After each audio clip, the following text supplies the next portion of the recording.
Question number 1, Chapter 6, MCQs. Part 1. The phenomenon of having two or more functions in a program with the same names but different number of parameters is known as. इसके चार option हैं: inline function, nested function, function overloading और recursive function.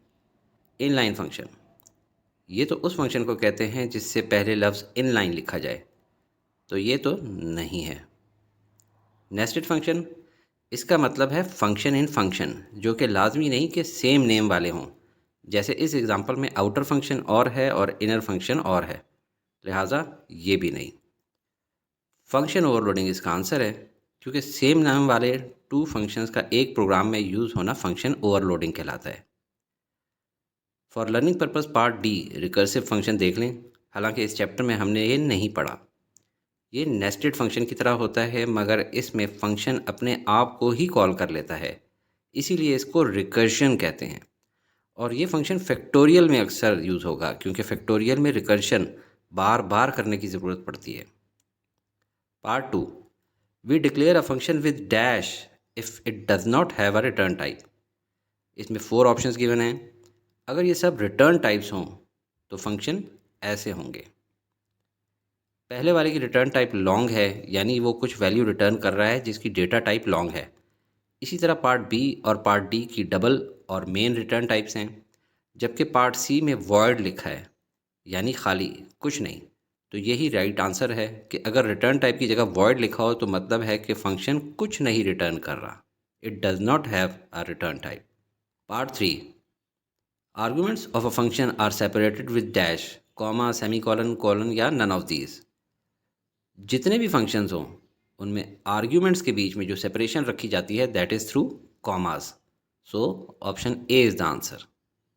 Part 4, variables inside parenthesis of function declarations have dash level of access, local, global, module या universal.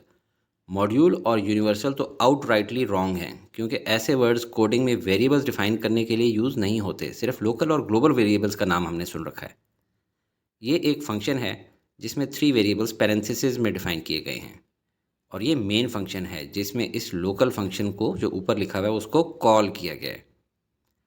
तो ये इस function में term 1, term 2 और टर्म 3 जो वेरिएबल्स हैं ये सिर्फ इसी फंक्शन में एक्सेसिबल हैं और तब क्रिएट होते हैं जब ये फंक्शन कॉल किया जाए, और जब फंक्शन एंड हो तो डिस्ट्रॉय हो जाते हैं।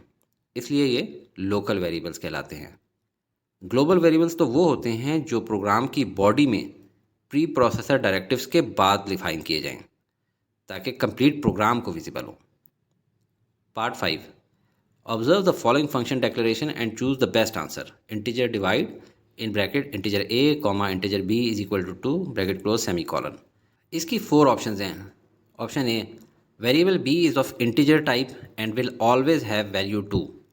देखें, 2 तो डिफ़ॉल्ट वैल्यू है कि अगर इस फंक्शन के सेकंड आर्ग्यूमेंट को कोई और वैल्यू इनपुट ना हो तो फिर बी में वैल्यू 2 होगी, लिहाजा ये ऑप्शन रॉन्ग है। Option B, variable a and b are of integer type and initial value of both variables is 2। A की वैल्यू तो इनिशियलाइज की ही नहीं, ये तो बिल्कुल ही रॉन्ग ऑप्शन है। Option C, variable b is international scope and will have value 2। International scope कोई नहीं होता, वर्ड ग्लोबल होता है, और ये वो भी नहीं। इसका स्कोप तो लोकल है, फंक्शन के अंदर डिफाइन हो रहा, लिहाजा ये भी रॉन्ग ऑप्शन है। Option D, variable b will have value 2 if not specified when calling the function. ये ठीक है, क्योंकि इसी को कहते हैं डिफ़ॉल्ट आर्ग्यूमेंट, और ये राइट मोस्ट वेरिएबल को इनिशियलाइज करके बनाया जाता है। यानी जब फंक्शन को कॉल करते वक्त कोई वैल्यू स्पेसिफाई ना की जाए तो ये खुद ही वैल्यू 2 से खुद को इनिशियलाइज कर देता है। Question number 2, right answers of questions. इसके टोटल 7 पार्ट्स हैं। Part 1, right a function, explain different types of functions used in C++ with examples. मैं आपको इन 2 वीडियोज़ में डिटेल से समझा चुका हूँ और 1 शॉर्ट वीडियो में भी कंपाइल कर ली है, वहाँ से जाके देख सकते हैं आप। Part 2, explain function components with examples. ये मैं आपको इस वीडियो में समझा चुका हूँ और 1 शॉर्ट वीडियो में भी कंपाइल करके रखा है। Part 3, define arguments, give its advantages and disadvantages. ये भी मैं आपको इस फ़नी वीडियो में समझा चुका हूँ और डिटेल में इसके अंदर कंपाइल भी कर दिए। Part 4, what is meant by the term function overloading. ये बहुत इंपॉर्टेंट क्वेश्चन है। How a function can be overloaded in C++, explain it with the help of an example. ये मैं आपको इस वीडियो में समझा चुका हूँ once again with a funny thumbnail, और वन शॉट वीडियो में भी कंपाइल्ड है। Part 5, what is function signature, explain its different parts. ये मैं आपको इस वीडियो के सेकंड पार्ट में समझा चुका हूँ। फंक्शन सिग्नेचर होता क्या है कि फंक्शन के अंदर क्या क्या चीज़ें होती हैं, और इसमें कंपाइल्ड भी है वन शॉट में।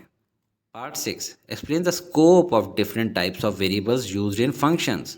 ज़ाहिर है या ग्लोबल होगा या लोकल स्कोप होगा वेरिएबल्स का इन फंक्शंस, और इस वन शॉट वीडियो में कंपाइल्ड भी है। Part 7, what are parameters, explain their types and examples. ये इस वीडियो में मैंने समझाया आपको, और कंपाइल्ड है वन शॉट वीडियो में। ये one shot video is a must for every student कि आखिरी महीना है, अगर इसमें आपने 3-4 बार ये देख ली तो आपका ये पूरा चैप्टर पक्का हो जाएगा, which is the most important chapter of this book.